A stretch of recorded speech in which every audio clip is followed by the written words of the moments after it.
Assalamu alaikum and hello to my non-Muslim viewers. It's commonly said by Christian apologists like William Lane Craig, Michael Lacona, etc., that the disciples believe that the disciples of Jesus believe that Jesus was crucified and he was resurrected, and this invalidates Islam because they'll say that and other Christian apologists as well, like David Wood, etc., will say that this invalidates Islam because the disciples believe something that's different from what the Quran says. The Quran says Jesus wasn't killed nor crucified in the Quran, chapter 4, verse 157.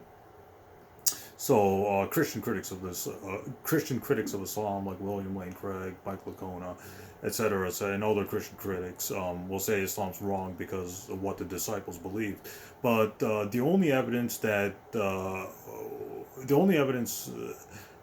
Christian apologists like William Lane Craig and Michael Lacona and others um, present when they say the disciples believed in the crucifixion or believed in the death of Jesus and the resurrection of Jesus is based on second or third or fifth or I'm sorry, is based on second or third or fourth or fifth hand accounts.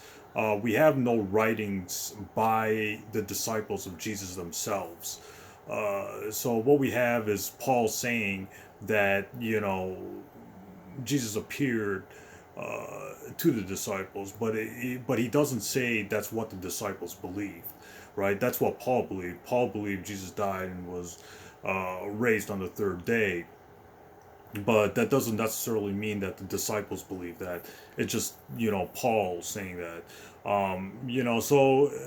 We don't know what the disciples believed about Jesus and about Jesus' crucifixion and after the crucifixion, whether they believed in the resurrection or his ascension or his assumption into heaven. We don't know.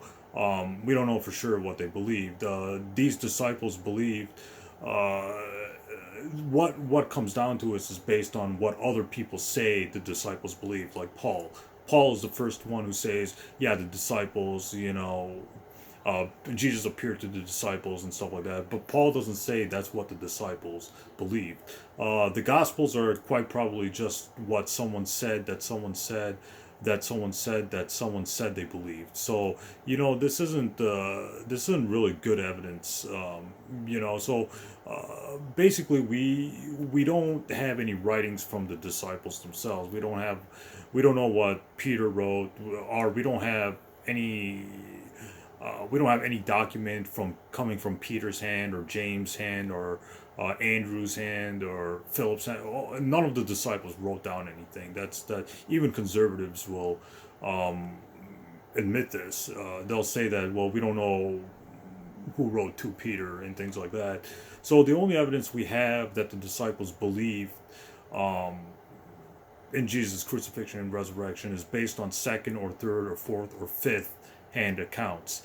We have nothing. We have nothing from the disciples themselves. We don't have any kind of actual writings by the disciples themselves. So we don't know what the disciples believed about Jesus' crucifixion and resurrection. So when critics of Islam say, "Well, Islam's wrong because of the disciples," the first of all, we don't have any writings from the disciples themselves. Even conservative Christians will admit this. They'll admit that Peter didn't write to Peter, and they'll say that one Peter could have came from Peter, but they're not really sure. They'll say this, and just take out the NIV commentary Bible, and they'll say, unknown authorship of 1 Peter, unknown authorship of 2 Peter. We don't know who wrote Acts of the Apostles, etc., etc.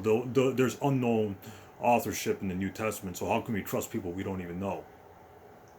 So when Christian critics come up to you and they say, "Well, Islam's wrong," or the Quran chapter 4 verse 157 is wrong because of the disciples, the best response is that we don't know what the disciples believed in because the disciples didn't write down anything.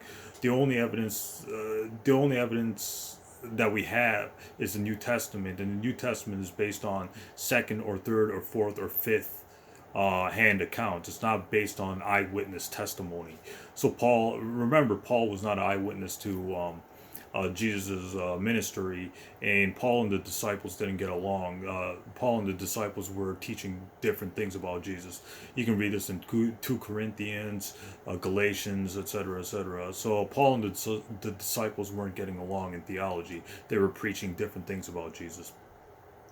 So that's all I wanted to say about that. I want to make a short video explaining that point, that we don't have anything from the disciples themselves, and what we do, and we don't have any writings from the disciples themselves. So when Christian apologists say, "Yeah, well, the disciples believe Jesus died and was resurrected," they're basing this on second or third or fourth or fifth hand accounts.